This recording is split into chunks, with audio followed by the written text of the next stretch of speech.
하나님, 제가 말씀을 읽게 해주셔서 감사해요.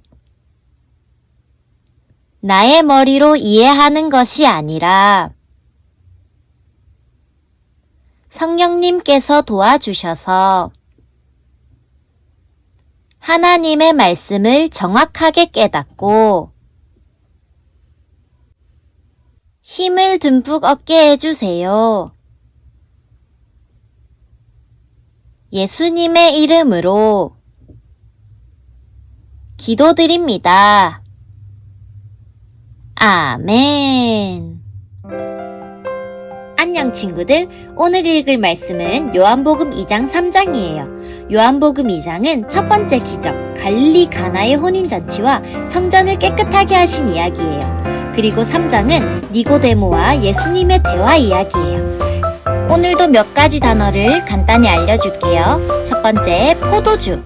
포도주는 손님을 접대하거나 결혼식 등 잔치나 연회에서 즐거움을 돋우는 음료로 사용되었어요. 오늘 등장하는 가나의 혼인잔치에서는 포도주가 모자라는 일이 발생했대. 어떤 일이 일어날까? 두 번째, 성전.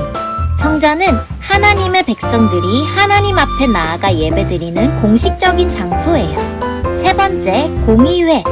교회의 교리와 규칙들을 결정하기 위해서 교회 대표들이 모이는 회의예요. 오늘 등장하는 니고데모도 이 회의에 참여하는 회원이에요.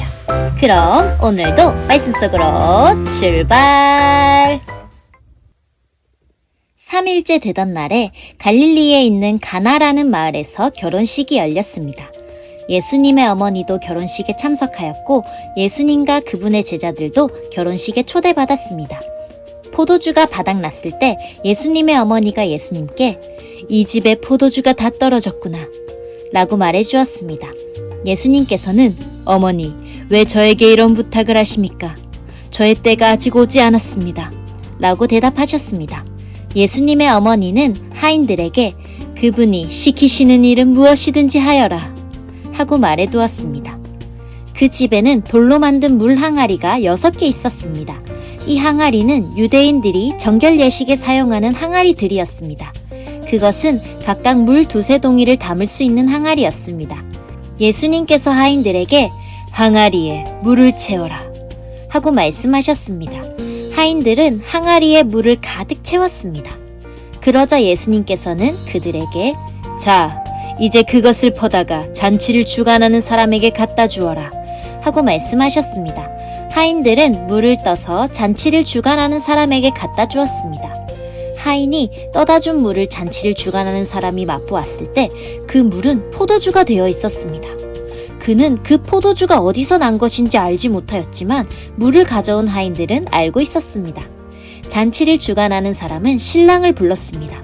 그리고 그에게 사람들은 항상 처음에 좋은 포도주를 내놓고 손님들이 취한 다음에는 값싼 포도주를 내놓는 법인데 당신은 지금까지 가장 좋은 포도주를 보관하고 계셨군요 하고 말하였습니다. 예수님께서는 이 첫 번째 표적을 갈릴리 가나에서 행하셨으며 거기서 그의 영광을 보여주셨습니다. 그러자 그의 제자들이 그를 믿게 되었습니다.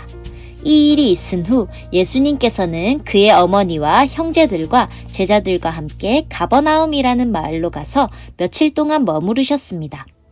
유대의 명절인 유월절이 가까워오자 예수님께서는 예루살렘으로 올라가셨습니다. 예수님께서는 성전 뜰 안에서 소와 양과 비둘기를 팔고 있는 사람들과 또 상에 앉아서 돈을 바꿔주는 사람들을 보셨습니다. 예수님께서는 끈으로 채찍을 만들어 양과 소를 비롯하여 모든 짐승을 성전 뜰에서 쫓아내셨습니다. 예수님께서는 돈 바꾸는 사람들의 상을 뒤엎으시고 그 사람들의 돈을 흩뜨리셨습니다. 그리고 비둘기를 파는 사람들에게 명령하셨습니다. 이것들을 여기서 치워라! 내 아버지의 집을 시장터로 만들지 마라! 이때 제자들은 성경에 주님의 집에 대한 나의 열심이 불처럼 나를 삼켜버렸다 라고 기록된 것을 생각하였습니다. 유대인들은 예수님께 당신은 당신에게 이런 일들을 행할 권리가 있다는 것을 증명할 무슨 표적을 행할 수 있습니까? 하고 물었습니다. 예수님께서는 이 성전을 허물어라. 그러면 내가 3일 만에 이것을 다시 세우겠다. 라고 대답하셨습니다. 그러자 유대인들은 이 성전을 건축하는데 46년이 걸렸는데 당신이 3일 만에 다시 세우겠다는 겁니까? 라고 반문했습니다. 그러나 예수님께서 말씀하신 성전은 그분 자신의 몸을 가리키는 것이었습니다. 예수님께서 죽은 자들 가운데서 부활하신 후에 그분의 제자들은 예수님께서 이렇게 말씀하신 것을 기억하였고 그들은 성경과 예수님께서 하신 말씀을 믿었습니다. 예수님께서 예루살렘에 계시는 6월절 기간 동안 많은 사람들이 그분이 행하시는 표적을 보고 예수님을 믿었습니다. 그러나 예수님께서는 모든 사람을 알고 계셨기 때문에 자기 자신을 그 사람들에게 맡기지 않으셨습니다. 예수님께서는 사람들의 마음속에 무엇이 들어있는지 알고 계셨기 때문에 사람에 대해서 어느 누구의 증언이 필요가 없었습니다. 바리새인들 중에 니고데모라는 사람이 있었습니다. 그는 유대 공의회 의원 중 한 사람이었습니다. 어느 날 밤 니고데모가 예수님을 찾아왔습니다. 그는 선생님, 우리는 당신이 하나님께로부터 오신 선생님이라는 것을 압니다. 하나님께서 함께 하시지 않는다면 아무도 선생님께서 하셨던 일들을 행할 수 없습니다. 라고 말했습니다. 예수님께서 대답하셨습니다. 내가 너에게 진리를 말한다. 누구든지 다시 태어나지 않으면 하나님의 나라를 볼 수 없다. 니고데모가 예수님께 물었습니다. 사람이 이미 나이가 많아 어른이 되었는데 어떻게 다시 태어날 수 있겠습니까? 어머니의 태 안에 다시 들어가 2번씩이나 태어날 수 있겠습니까? 예수님께서는 이렇게 대답하셨습니다. 내가 너에게 진리를 말한다. 누구든지 물과 성령으로 태어나지 않는다면 그 사람은 하나님 나라에 들어갈 수 없다. 사람이 육체적으로는 그의 부모로부터 태어나지만 영적으로는 성령으로부터 태어난다. 내가 너에게 다시 태어나야 한다 라고 말한 것에 너무 놀라지 마라. 바람은 제 맘대로 부는 법이다. 너는 바람 부는 소리는 듣지만 그 바람이 어디서부터 와서 어디로 가는지는 알지 못한다. 성령으로 다시 태어나는 모든 사람도 이와 같다. 니고데모는 이런 일이 어떻게 가능할 수 있습니까? 라고 물었습니다. 예수님께서 대답하셨습니다. 너는 이스라엘의 선생인데도 이 일들을 이해하지 못하느냐? 내가 너에게 진리를 말한다. 우리는 우리가 아는 것을 말하고 우리가 본 것을 증언한다. 그러나 너희는 우리가 증언한 것을 받아들이지 않고 있다. 내가 너희에게 이 세상의 일들에 대해 말했는데도 너희는 나를 믿지 않는데 내가 너희에게 하늘의 일들을 말한다면 너희가 어떻게 믿겠느냐? 하늘에서 내려온 사람 곧 인자 외에는 하늘에 올라간 사람이 아무도 없다. 모세가 광야에서 뱀을 높이 들었던 것처럼 인자도 들려야 한다. 그것은 그를 믿는 사람들에게 영생을 얻게 하기 위해서이다. 이와 같이 하나님께서는 세상을 사랑하여 독생자를 주셨다. 이는 누구든지 그의 아들을 믿는 사람은 멸망하지 않고 영생을 얻게 하려 하심이다. 하나님께서는 세상을 심판하시기 위해 그의 아들을 세상에 보내신 것이 아니라 자기 아들을 통하여 세상을 구원하시기 위해 아들을 보내신 것이다. 하나님의 아들을 믿는 사람은 유죄 판결을 받지 않는다. 그러나 그를 믿지 않는 사람은 이미 유죄 판결을 받은 것이다. 그것은 사람이 하나님의 독생자의 이름을 믿지 않았기 때문이다. 판결 내용은 이렇다. 빛이 세상에 와 있지만 사람들은 빛보다는 어두움을 더 좋아하였다는 것이다. 그들이 어두움을 더 좋아하는 것은 그들의 행위가 악하기 때문이다. 악을 행하는 사람마다 빛을 미워하며 또한 빛으로 말미암아 자기의 행위가 폭로되는 것이 두려워 빛을 향해 나오지 않는다. 그러나 진리를 행하는 사람은 그가 행한 모든 일들이 하나님을 통하여 행한 것이라는 사실을 나타내기 위해 빛을 향해 나온다. 이 일이 있은 후 예수님과 그의 제자들은 유대 지방으로 갔습니다.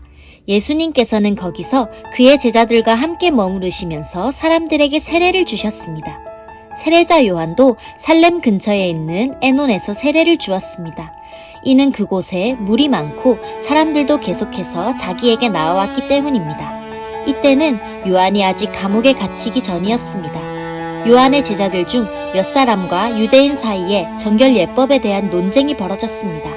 그래서 그들은 요한에게 와서 선생님, 요단강 동편에서 선생님과 함께 계시던 분, 즉 선생님께서 이전에 증언하셨던 그분이 지금 세례를 주고 계시며 모든 사람들이 그분에게로 가고 있습니다. 라고 말했습니다. 요한이 대답했습니다. 하늘의 하나님께서 주지 않으시면 사람은 아무것도 받을 수 없다. 너희들은 내가 나는 그리스도가 아니며 그분보다 앞서 보냄을 받은 사람이다. 라고 말한 것을 들은 증인들이다. 신부의 주인은 신랑이다. 신랑을 기다리며 그가 오는 소리에 귀를 기울이는 신랑의 친구는 신랑의 소리를 듣고 대단히 기뻐한다. 나의 기쁨도 이와 똑같은 것이다. 나의 기쁨이 이제 이루어졌다.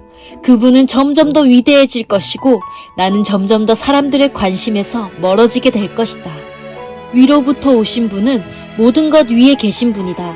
땅으로부터 온 사람은 땅에 속하여 땅의 일을 말한다.